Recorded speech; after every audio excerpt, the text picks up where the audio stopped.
கர்த்தருடைய பரிசுத்த நாமத்திற்கு மகிமை உண்டாவதாக.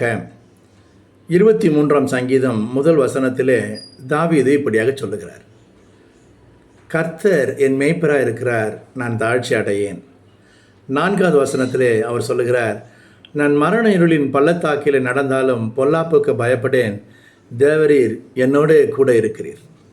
தாவீது மரண இருளின் பள்ளத்தாக்கில் நடக்கும்போது கூட ஒரு தைரியம் இருந்தது, ஒரு வைராக்கியம் இருந்தது, ஒரு நம்பிக்கை இருந்தது, ஒரு விசுவாசம் இருந்தது.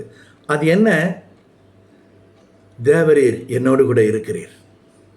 எனக்கு அன்பானவர்களே, இன்றைக்கு நாம் கடந்து போகிற பாதைகள், நடந்து செல்லுகிற பாதைகளை பார்க்கிற போது கர்த்தர் என்னோடு கூட இருக்கிறார் என்ற நம்பிக்கை இல்லாததினாலே நம்ம அநேக நேரங்களிலே சோர்ந்து போகிறோம், அநேக நேரங்களிலே நாம் தடுமாறி போகிறோம், அநேக நேரங்களிலே நாம் என்ன செய்வதென்று திகைத்து நின்று விடுகிறோம்.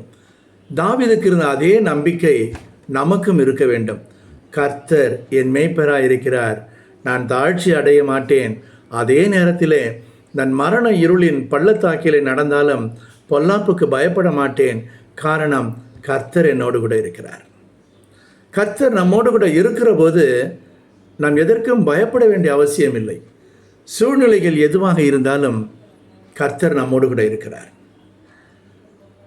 அக்கினி சூளையிலே 4வது நபராக கூட இருந்த கர்த்தர் உங்களுடைய சூழ்நிலையிலே நீங்கள் தனித்து விடப்பட்டவர்களாக இருந்தாலும் உங்களோடு கூட இருப்பார்.